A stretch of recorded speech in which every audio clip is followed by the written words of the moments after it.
Hey, I am back and I am going to tell you about a recipe that my grandmother used to make when we were little, and it's peanut butter fudge.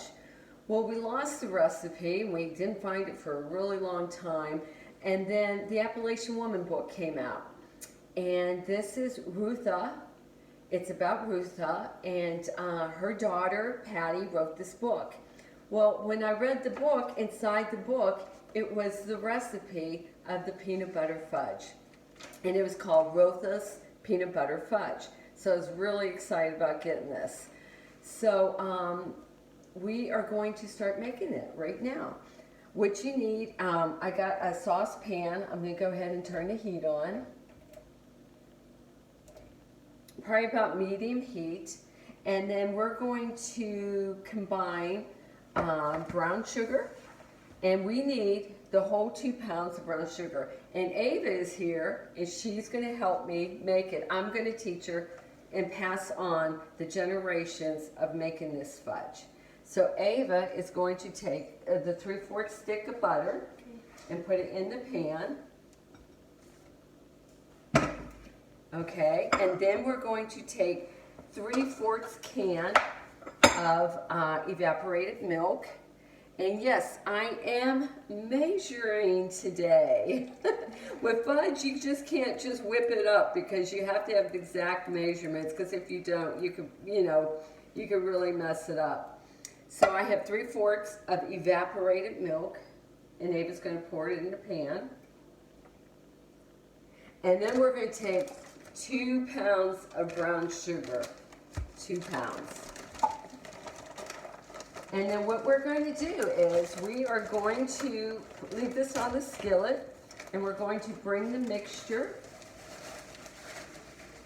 I'm going to put the 2 browns of sugar. Whoa. Okay, and then Ava's going to stir it. With this? Yes. And what we're going to do, we're going to bring the mixture to the boil. And we have to mix it constantly until you get it to a soft ball. And these tools, this is what I use. It's a temperature thing, especially when you're making candy or fudge. And once it reaches a soft ball, then we will take it off. Okay, we have gotten the brown sugar, the evaporated milk, and the butter, and we are just about at the soft ball stage. Only a couple more seconds. It's nice to have one of these. In the olden days, they didn't have these, and they had to measure it by dropping water into it and seeing if it formed and all that good stuff. But once we get this done, it is at softball stage. So once you get done, turn it off and you remove it from the heat. And then you're going to add a teaspoon of vanilla. Watch you don't get burned.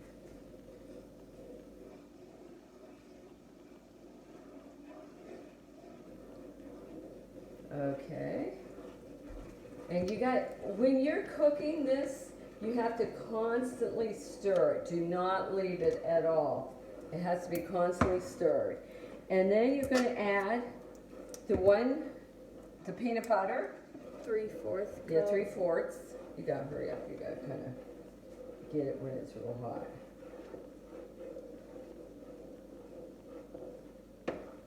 And then you stir that. How about if you stir, and I'll get this because you can. Ooh, you just put.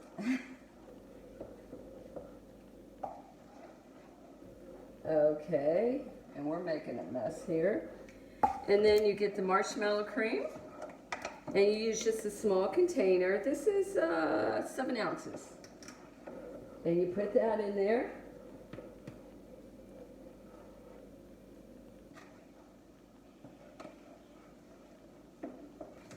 And we're going to stir this. It says to stir it until it's completely smooth. And we still have some marshmallow. Scrape the sides. Watch you don't get burnt, because that will burn you. I'm pain intolerant. Okay. And and you just stir it. And when you're done stirring it, you're going to take a 4-line pan. I got a 4-line pan. Now you could do an 8x8, but I do it a little bit longer because I don't like my fudge as thick. I want it a little, not as high. I want it a little bit thinner. Let's burn it. Be quiet. So, and then she's stirring it. That's good. No, it's got to be real smooth. It's getting there, huh? Like scrape the sides. It has like no lumps at all in it. What do you think? So, stir until candy has cooled some, and then pour it in the foil pan. See, that's when you're making fudge, you gotta stir and stir and stir. You just can't leave it. So you're gonna have to make sure you have plenty of time when you do make the fudge. So, what do you think? It's cool? Did it cool some? I guess.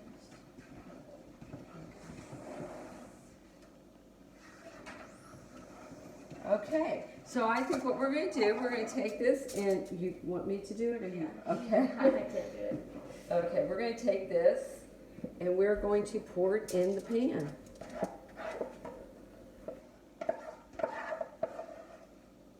Oh, this is going to make some really good fudge.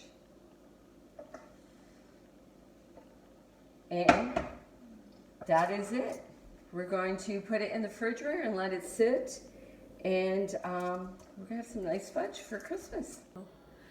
Okay, it's morning and I took my fudge out of the refrigerator and we're going to uncover it.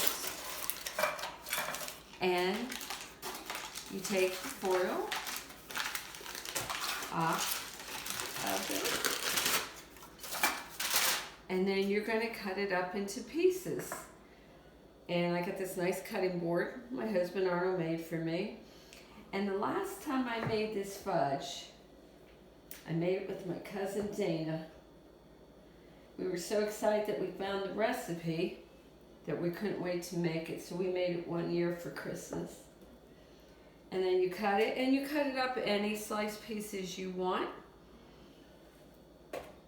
And then you have your nice pieces of fudge.